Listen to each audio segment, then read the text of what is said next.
Hello dear students, आप सभी का फिर से वेलकम है आज की क्लास में। और आज का जो हमारा टॉपिक है that is electric potential energy. तो electric potential energy due to charges की वजह से जो उनके अराउंड जो एक पोटेंशियल एनर्जी उनकी होती है वो क्या होता है, उसका फॉर्मूला क्या होता है, उसके बाद उसके कुछ क्वेश्चंस हैं वो भी हम देखेंगे। ठीक है, तो सबसे पहले डेफिनेशन कि what is electric potential energy. तो इसको कैसे डिफाइन करेंगे? It is the amount of work done in assembling charges at their location by bringing them in from infinity। ठीक है, तो पोटेंशियल एनर्जी क्या है? ये वर्क डन है कि जो भी सिस्टम ऑफ चार्जेस है उसको यदि इन्फिनिटी से उनकी रिस्पेक्टिव पोजीशन पे आप लाते हैं तो जो वर्क किया वही वर्क उन सिस्टम का पोटेंशियल एनर्जी होता है। ठीक है, तो यहाँ पे अजम्पशन क्या है? इनिशियली किसी भी सिस्टम का आप अगर निकालना चाहते हैं, किसी भी सिस्टम ऑफ चार्जेस का पोटेंशियल एनर्जी निकालना चाहते हैं तो सबसे पहले सारे चार्जेस हम ये मान के चलते हैं कि वो इन्फिनिटी में, सारे चार्जेस इन्फिनिटी में है। फिर इन्फिनिटी से हम उसको एक एक करके लाएंगे, इन्फिनिटी से उसको एक एक करके हम उनके रिस्पेक्टिव पोजीशन में लाएंगे। ठीक है, तो मान लीजिए हमारे पास n नंबर ऑफ चार्जेस है, तो हम क्या करें, ये मान लो ये हमारा एक स्पेस है, यहाँ पे हम चार्जेस को रखेंगे। ठीक है, तो सबसे पहले क्या होगा, हम सबसे पहला जो चार्ज है उसको लेके आते हैं। तो एक इन्फिनिटी से एक चार्ज को पकड़ के हमने लाया और यहाँ पे इस पॉइंट पे लाके इसको रख दिया। मान लो दिस चार्ज इज Q1। ठीक है, ये चार्ज हमने यहाँ रखा, ये है Q1, क्योंकि जब हमने इसको यहाँ लाया तो इसके अलावा और कोई भी यहाँ आसपास चार्ज नहीं था, तो इसका मतलब इसको इन्फिनिटी से यहाँ तक लाने में आपको कोई वर्क नहीं करना पड़ेगा। यानी पहले चार्ज को रखने में आपको कोई वर्क नहीं करना पड़ेगा, क्योंकि कोई भी वहाँ इलेक्ट्रिक फील्ड नहीं है, कोई भी दूसरे चार्जेस नहीं है।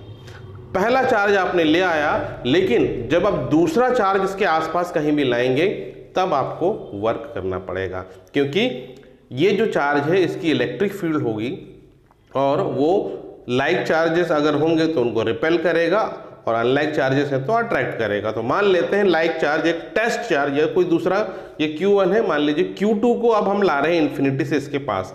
तो मान लो Q2 को मैं इन्फिनिटी से खींचता हुआ ला रहा हूँ, मान लीजिए यहाँ तक ले आया मैंने, दिस इज Q2 को इसके पास यहाँ पे लाके मैंने रखा। तो अब जब Q2 जब मैं यहाँ लाऊंगा तो इसके वजह से एक रिपल्शन फोर्स इसको लगेगा, क्योंकि ये इलेक्ट्रिक फील्ड इसके जो है आउटवर्ड होगी अगर ये पॉजिटिव है तो, और ये भी पॉजिटिव है, तो इनके बीच में रिपल्शन होगा, तो मुझे फोर्स लगाना पड़ेगा, धक्का लगा के लाना पड़ेगा और कुछ वर्क करना पड़ेगा। तो वो जो वर्क किया मैंने वही इनका जो है पोटेंशियल एनर्जी हो गया। तो कितना वर्क करना पड़ा, इस चार्ज को इन्फिनिटी से लाने में कितना वर्क करना पड़ा, तो इसको आप कैसे कैलकुलेट कर सकते हैं? मान लो इनके बीच का कुछ डिस्टेंस है। ठीक है, इनके बीच का जो डिस्टेंस है मैंने बोला R12 मतलब चार्ज Q1 और Q2 के बीच का डिस्टेंस, ये हो गया R12। अब इस Q1 के वजह से इस पॉइंट पे कुछ ना कुछ तो पोटेंशियल होगा। लेट्स से इसकी वजह से जो यहाँ पोटेंशियल है उसको मैंने बोल दिया V1। ठीक है, Q1 की वजह से इस पॉइंट पे जो पोटेंशियल है वो V1 है। तो V1 की वैल्यू क्या होगी? पोटेंशियल का फॉर्मूला आपको पता है, due two point charge 1/4πε0 Q1/R12। ये हो गया पोटेंशियल एट दिस पॉइंट जहाँ पे Q2 रखा है। अब आपको पोटेंशियल, वर्क डन और चार्ज का एक रिलेशन पता है, वो रिलेशन अगर आप यूज करें तो work will be equal to V1 into Q2। ठीक है, यहाँ पे जो पोटेंशियल है और जो चार्ज को हम यहाँ पे रखे हैं उनका आप प्रोडक्ट कर देंगे तो आपको मिलेगा वर्क डन। तो वर्क डन, अब यहाँ V1 की वैल्यू यहाँ से इसमें रखेंगे तो ये वर्क डन जो है इसको हम बोल देते हैं W1। ठीक है, यानी पहला वर्क डन हो गया जब आपने Q2 यहाँ पे लाया। This work done will be equal to 1/4πε0। अब Q1 इंटू Q2 हो जाएगा और डिवाइडेड बाय R12, इस तरीके से हो गया W1, ये वर्क डन। जब दो चार्जेस को आप असेंबल करते हैं या दो चार्जेस रखे हुए हैं तो उनके बीच में जो पोटेंशियल एनर्जी है वो इस वर्क डन के बराबर होगा। तो ये जो वर्क डन है यही इस सिस्टम की पोटेंशियल एनर्जी है। तो आप इसको U से भी रिप्रेजेंट करते हैं, पोटेंशियल एनर्जी को हम U से भी रिप्रेजेंट करते हैं। तो 1/4πε0 Q1 Q2/R12 इस तरीके से लिख लिया हमने। ठीक है, तो ये था in case when 2 charges are there in a system of charge. लेकिन अगर 2 से ज़्यादा है, मान लीजिए 3 अगर चार्ज हो, तो तीसरा चार्ज जब आएगा तो पहले 2 चार्ज तो इसी तरीके से असेंबल होंगे, पहला वाला आएगा फिर दूसरा वाला आएगा। पहले वाले में तो वर्क डन नहीं होगा, दूसरे वाले के लिए वर्क डन इतना होगा, यही इसकी पोटेंशियल एनर्जी होगी। अब हम क्या कर रहे हैं, तीसरा चार्ज ला रहे हैं इन्फिनिटी से इसके पास। तो तीसरा चार्ज मान लो मैंने यहां पे लाया and this charge is Q3, ठीक है, ये चार्ज है Q3। अब जब इस चार्ज को इन्फिनिटी से हम लाएंगे तो इसको हमें लाने के लिए वर्क करना पड़ेगा। अब जो वर्क है किसके अगेंस्ट करना पड़ेगा, Q1 और Q2 दोनों चार्जेस के अगेंस्ट आपको वर्क करना पड़ेगा। क्यों करना पड़ेगा, देखिए एक तो Q1 का खुद का इलेक्ट्रिक फील्ड होगा, वो इसको रिपेल करेगा, तो इसके अगेंस्ट आपको फोर्स लगाते हुए लाना है। अब Q2 जो है इसका भी एक इलेक्ट्रिक फील्ड होगा और वो भी इसको रिपेल करेगा, यदि दोनों पॉजिटिव है या लाइक चार्ज है तो ये भी इसको रिपेल करेगा। तो जब आप इन्फिनिटी से Q3 को लाएंगे तो आपको इसके अगेंस्ट भी वर्क करना पड़ेगा और इसके अगेंस्ट भी वर्क करना पड़ेगा, ठीक है। तो जब आप तीसरा चार्ज लाएंगे तो तीसरा चार्ज लाने के लिए जो वर्क करना पड़ेगा दैट इज W2, यानी सेकेंड केस में, फर्स्ट केस में तो नहीं करना पड़ा था, इस केस में जो वर्क करना पड़ा उसको हमने W2 बोल दिया। अब यहां पे जो वर्क जो हमने किया इसके अगेंस्ट भी किया, किसके अगेंस्ट, Q1 के अगेंस्ट। अब यहां से एक हम लाइन जोड़ देते हैं, ये मान लेते हैं ये जो डिस्टेंस है इनके बीच का R13 कह देते हैं। 13 मतलब Q1 और Q3 के बीच का डिस्टेंस। दूसरी लाइन यहाँ से जोड़ देते हैं, इसको हम बोल देते हैं R23, 2 और 3 के बीच का डिस्टेंस, ठीक है। तो अभी अगर Q2 को हम ना माने, केवल Q1 अगर होता तो इसको Q3 को यहाँ लाने में जो वर्क करना पड़ता वो होता इसकी वजह से यहाँ पे जो पोटेंशियल होता, ठीक है। तो इस Q1 की वजह से यहाँ जो पोटेंशियल होता है उसको मैं बोल देता हूँ V13 बोल देते हैं, यानी 1 की वजह से 3 पे जो पोटेंशियल है इनटू चार्ज Q3, ठीक है। ये जो फॉर्मूला हमने यूज किया था ना वर्क के लिए, वही फॉर्मूला, ठीक है। तो इसके अगेंस्ट जब वर्क करना पड़ेगा तो ये हुआ वर्क डन, लेकिन हमको इसके अगेंस्ट भी वर्क करना पड़ रहा है तो इसके वजह से भी, Q2 की वजह से भी यहाँ पोटेंशियल होगा कुछ, तो उसको हम बोलते हैं V23। ये जो पोटेंशियल है V13 ये Q1 की वजह से यहाँ जो पोटेंशियल था। अब इसके अगेंस्ट कितना वर्क करना पड़ा, तो V23 इंटू Q3, इस तरीके से आप लिख सकते हैं, ठीक है। तो total work done in bringing Q3, total work कितना करना पड़ा Q3 को लाने के लिए, दिस प्लस दिस, यानी Q1 के अगेंस्ट कितना वर्क करना पड़ा और Q2 के अगेंस्ट हमें कितना वर्क करना पड़ा, दोनों को आप सम कर देंगे। अब सिंपली आप इसकी वैल्यू रख दीजिए। अब V13 कितना होगा, ये होगा 1/4 पाई एप्सिलॉन नॉट, ठीक है, इनटू V, यहाँ पे Q1 की वजह से यहाँ पे जो पोटेंशियल है तो यहाँ पे आ गया Q1 और ये Q3 मल्टीप्लाई हो जाएगा डिवाइडेड बाय R13 हो गया, ठीक है, समझ में आ रहा है। अब वैसे ही V23 क्या होगा, 2 की वजह से यहाँ पे जो पोटेंशियल है तो ये है 1/4 pi epsilon not into Q2 by R23, ठीक है, और Q3 मल्टीप्लाई है यहाँ पे, तो ये हुआ W2। जब आपने तीसरा चार्ज लाया तो इतना वर्क करना पड़ा। तो यानी जब आप 3 चार्ज को असेंबल करेंगे तो टोटल वर्क कितना होगा, total work W1 plus W2, इसको भी आपको जोड़ना है। तो 3 चार्ज कैसे असेंबल होंगे, पहला चार्ज आएगा उसमें कोई वर्क नहीं हुआ, फिर दूसरा चार्ज आएगा तो दूसरा चार्ज लाने के लिए वर्क करना पड़ा आपको W1, और तीसरा चार्ज जब लाया आपने तो वर्क करना पड़ा W2 ये है, W1 ये है। तो जब आप टोटल वर्क डन निकालेंगे 3 चार्ज को असेंबल करने का, W1 प्लस W2, और इनको जोड़ने पे जो फाइनल वैल्यू आएगा वही इस सिस्टम की टोटल पोटेंशियल एनर्जी होगी, ठीक है, समझ में आया। अब अगर मैं चौथा चार्ज भी लाऊं, ठीक है, तो चौथा चार्ज मान लो अगर मैं लाऊंगा यहाँ पे, तो उस चौथे चार्ज को मान लो यहाँ पे मैंने लाया, ये है चौथा चार्ज Q4, ठीक है। तो इस 4 को लाने के लिए, Q4 को लाने के लिए मुझे Q1 के अगेंस्ट भी वर्क करना पड़ेगा। तो Q1 के अगेंस्ट वर्क कितना हुआ वो, फिर Q2 के अगेंस्ट भी मुझे वर्क करना पड़ेगा और Q3 के अगेंस्ट भी मुझे वर्क करना पड़ेगा। तो इन सब का मैं जब टोटल निकालूंगा तो total work done in bringing charge Q4 निकलेगा।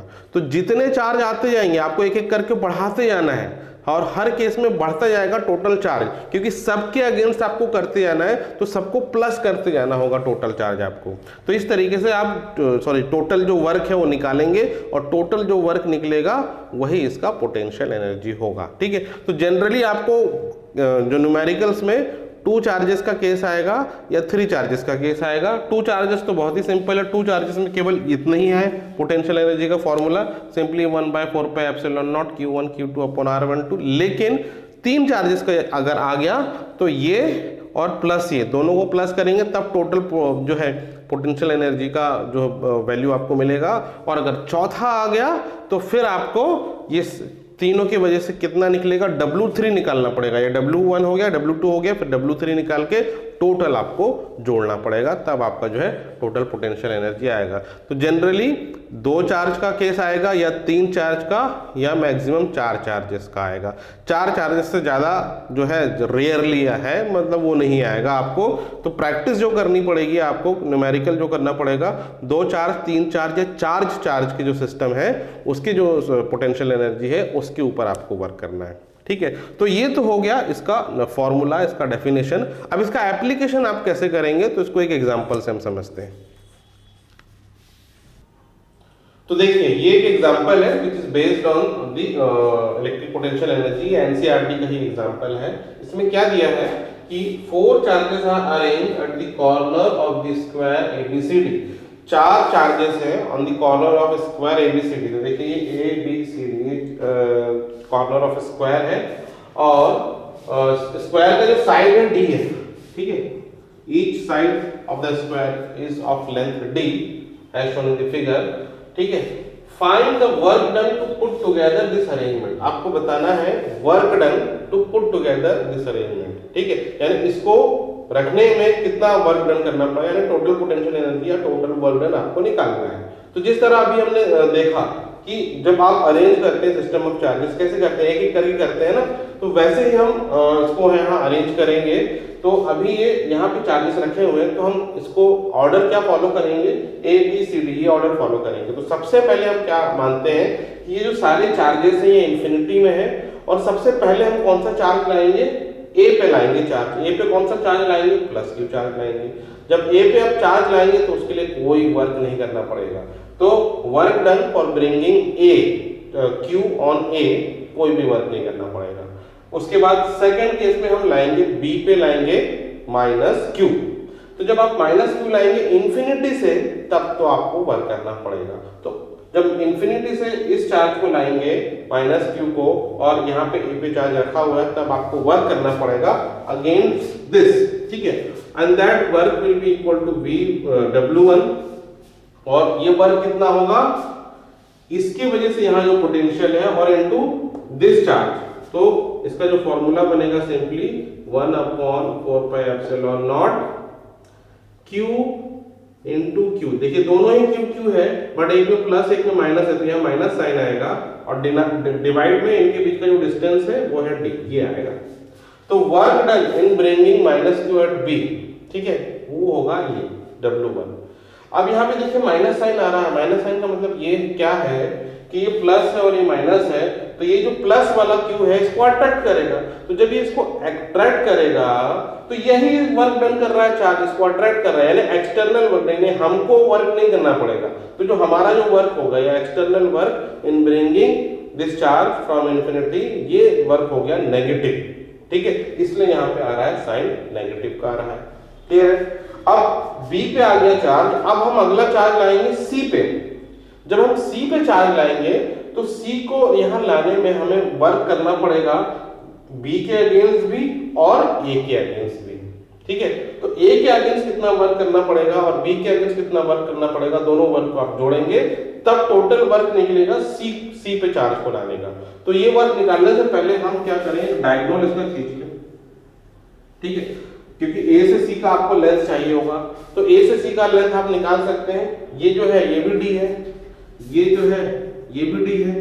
अब पाइथागोरस थ्योरम आप लगा लें, ये 90 डिग्री है, तो hypotenuse square is equal to d square plus d square यानी 2d स्क्वायर, बट उसका अंडर रूट लेंगे तो d√2 आ जाएगा, यानी a से c का जो लेंथ है दिस विल बी d√2, ठीक है, या √2 × d, यहां से यहां का ये लेंथ है।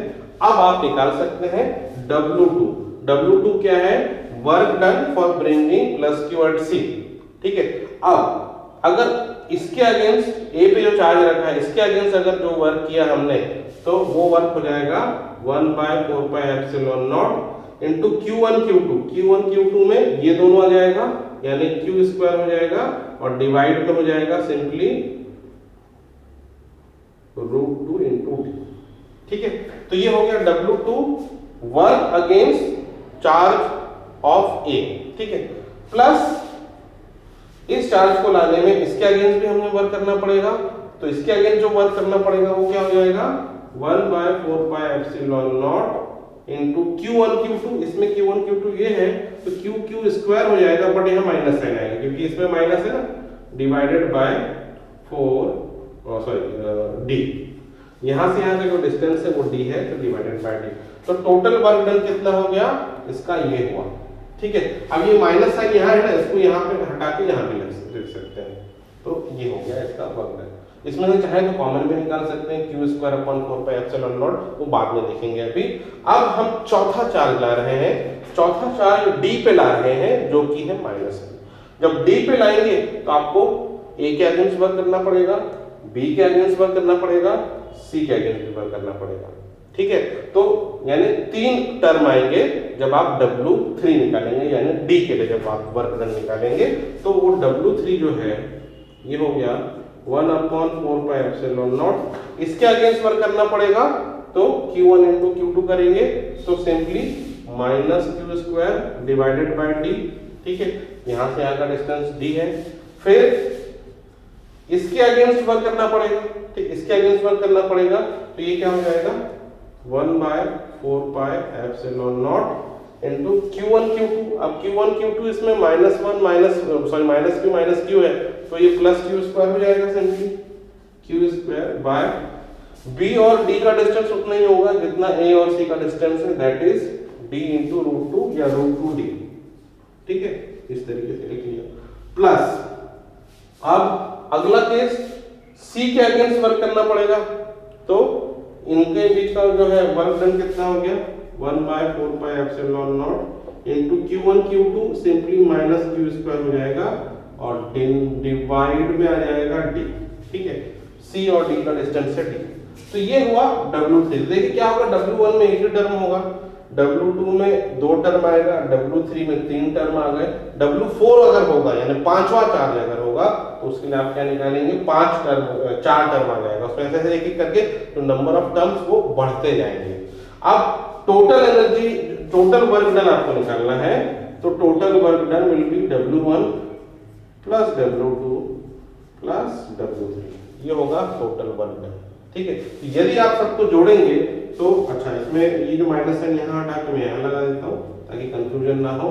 सारी चीजों को आप जोड़ेंगे तो देखिए सारे जो टर्म है, सारे टर्म में 1/4πε0 और q² ये कॉमन है और डिनोमिनेटर में d सभी में d भी कॉमन है, तो 1/4πε0 q² d सभी में कॉमन है। आप इसको निकाल भी सकते हैं। अगर कुछ कैंसिल हो रहा है तो आप यहाँ कैंसिल भी कर सकते हैं। तो जैसे यहाँ पे क्या कैंसिल हो रहा है, ये कैंसिल हो रहा है, देखिए 1/4πε0 -q² d और 1/4π नहीं ये भी नहीं, ये माइनस में है, ये माइनस में है और ये भी माइनस, नहीं ये कैंसिल नहीं होगा, तो देखते हैं बाद में, है ना। तो जो कॉमन है पहले निकाल लेते हैं। कॉमन सभी में है, q² कॉमन है, डिनोमिनेटर में 4πε0 सभी में कॉमन है और d भी कॉमन है, ठीक है। ये हमने निकाल लिया सभी में कॉमन। फिर अगर इससे हमने ये चीजें निकाल ली है पहले वाले टर्म इसमें W1 में, तो क्या बच गया W1 में केवल -1 बचा, तो यहाँ लिख लो -1, ठीक है। सेकंड वाले में से हमने ये कॉमन निकाला तो क्या बच गया यहाँ पे सिंपली 1/√2 और ये प्लस में है प्लस 1/√2 बचेगा तो प्लस 1/√2। ठीक है, इसमें से क्या बचेगा, इसमें से केवल -1 बचेगा, ये सारा बाहर निकल गया, देखिए कॉमन इसका निकल गया, इसमें केवल -1 बचेगा। इसमें क्या बचेगा, इसमें देखिए इसमें भी जो है -1 बचेगा, -1। इसमें क्या बचेगा, इसमें प्लस 1/√2 बचेगा, प्लस 1/√2 बचेगा और इसमें -1 बचेगा। ठीक है, तो ये देखिए अब बस इसको थोड़ा सा सिंप्लीफाई करना है, इसको हम थोड़ा सा सिंप्लीफाई कर लेते हैं। तो देखिए ये वाले जो टर्म है ना, इसको मैं यहाँ लिख रहा हूँ W = Q0²/4πε0D, फिर ब्रैकेट में -1 4 है, ये जुड़ जाएंगे तो ये हो गया -4 और ये जुड़ जाएगा तो ये हो गया 2/√2। ठीक है, और W = Q²/4πε0 1/D। अब इसमें क्या हो सकता है, इसमें से -4 प्लस ये √2 कैंसिल हो जाएगा तो ऊपर ऐसा √2 हो जाएगा, तो ये जो है यही होगा फाइनल आंसर। ठीक है, इसमें और कुछ सिंप्लीफिकेशन तो नहीं हो सकता, तो यही है final answer, total work done. ठीक है, ये होगा इतना। तो ये इस न्यूमेरिकल का क्या हुआ, फर्स्ट पार्ट हुआ, ए पार्ट हुआ, टोटल वर्क डन आपको निकालना था, ये आपने निकाल लिया। अब अगला पार्ट आपको करना है। ठीक है, अगला पार्ट है पार्ट बी। अब पार्ट बी में क्या होगा, तो देखिए, तो इसको थोड़ा सा मैं भी रब कर लेता हूं पार्ट बी के लिए। देखिए अब जो बी वाला पार्ट है उसमें क्या लिखा है, a charge Q0 is brought to the centre E of the square, यानी यहाँ पर एक पांचवा चार्ज अगर हम लाते हैं सेंटर पे स्क्वायर के, ठीक है, इस स्क्वायर के सेंटर पे ये जो E पॉइंट है, यहाँ पे हम एक चार्ज ला रहे हैं Q0। ठीक है, so the 4 charges being held fixed at its corner, तो जो 4 चार्जेस हैं ABCD ये फिक्स्ड है, ये मूव नहीं हो सकते हैं। तो how much work is needed to do this, यदि हम पांचवा जो चार्ज है उसको लाएंगे तो कितना वर्क करना पड़ेगा, ये आपको पता करना है। ठीक है, तो जब आप पांचवा चार्ज लाएंगे तो आपको A के अगेंस्ट भी वर्क करना है, B के अगेंस्ट भी वर्क करना है, C के अगेंस्ट भी वर्क करना है और D के अगेंस्ट भी वर्क करना है। ठीक है, तो जब आप पांचवा चार्ज लाएंगे तो पांचवे के लिए केवल निकाल रहा हूं, work done will B, A के अगेंस्ट आप वर्क करेंगे कितना होगा, 1/4πε0 इंटू Q1 Q2। ठीक है, इन दोनों को आप मल्टीप्लाई करेंगे, Q0 into Q divided by यहां से यहां का डिस्टेंस। देखिए टोटल जो था डिस्टेंस A से C, डायगोनल का डिस्टेंस पिछले केस में हमने निकाला था वो था D इंटू √2, तो यहां से यहां का उसका डिस्टेंस जो हो जाएगा वो आधा हो जाएगा और वो हो जाएगा D/√2, D/√2 ये हो जाएगा। ठीक है, तो ये A के अगेंस्ट हमने वर्क किया। अब B के अगेंस्ट वर्क करेंगे तो कितना हो जाएगा, 1/4πε0। यहाँ पे Q0 यानी Q1 Q2 ये है, Q0 तो वही है, Q2 जो है -Q है, तो यहाँ पे जो साइन माइनस हो जाएगा, यहाँ मैं माइनस कर देता हूँ, Q0 into Q divided by D/√2 ये हो गया। अब C के अगेंस्ट वर्क कितना होगा, इस Q0 को लाने के लिए 1/4πε0 इंटू Q0 इंटू Q। अब यहाँ पे ये जो है ये प्लस है तो इसलिए यहाँ पे प्लस ही रहेगा। ठीक है, डिवाइडेड बाय D/√2, सभी का डिस्टेंस जो होगा सेंटर से D/√2 ही होगा। अब लास्टली इस D वाले चार्ज के अगेंस्ट जो वर्क करना पड़ेगा that is 1/4πε0 Q1 into Q2, यानी Q0 इंटू Q। अब ये जो Q है यहाँ पे माइनस है इसलिए मैं यहाँ पे लगा देता हूँ minus sign, divided by D/√2 ये हो गया। तो ये है total work done in bringing the 5th charge. तो देखिए जब 5 चार्ज का सिस्टम होगा तो कितने टर्म आ गए, 1 2 3 4 टर्म आएंगे। तो हमेशा ध्यान रखना, 2 चार्जेस के सिस्टम में एक ही टर्म आएगा पोटेंशियल एनर्जी का, 3 चार्जेस के सिस्टम में 2 टर्म आएगा, 4 चार्जेस में 3 टर्म आएगा और अगर 5 चार्जेस में तो 4 टर्म आएगा। तो 4 टर्म आ गए, अब इनको जोड़ देना है। तो अब देखिए इसका और इसका जो मैग्नीट्यूड है वो तो सेम है, बट यहाँ बीच में माइनस साइन है तो ये कैंसिल हो गया, एक दूसरे से जीरो हो गया। वैसे ही इसका और इसका मैग्नीट्यूड सेम है बट बीच में माइनस है तो ये भी एक दूसरे से कैंसिल हो जाएगा तो जीरो हो जाएगा। तो जो टोटल वर्क डन है वो हो जाएगा जीरो। ठीक है, तो इस केस में देखिए हमेशा वर्क डन जो है वो पॉजिटिव नहीं होगा या नेगेटिव नहीं होगा, कभी कभी जीरो भी होगा। किस केस में जीरो होगा? यदि जिस पॉइंट पे आपको निकालना है वर्क डन उस पॉइंट का पोटेंशियल अगर जीरो हो जाए। देखिए इस पॉइंट पे जो पोटेंशियल है ना चारों चार्जेस की वजह से वो जीरो होगा, क्योंकि इसका पोटेंशियल प्लस क्यू की वजह से और इसका पोटेंशियल माइनस क्यू की वजह से एक दूसरे को कैंसिल हो जाएगा। वैसे ये प्लस क्यू और माइनस क्यू की वजह से यहाँ जो पोटेंशियल है कैंसिल हो जाएगा। और क्योंकि पोटेंशियल स्केलर क्वांटिटी है, वेक्टर नहीं है, तो सिंपल एडिशन प्लस माइनस होकर वो कैंसिल हो जाएगा। टोटल पोटेंशियल यहाँ जीरो है, इसलिए यहाँ वर्क डन भी आएगा जीरो।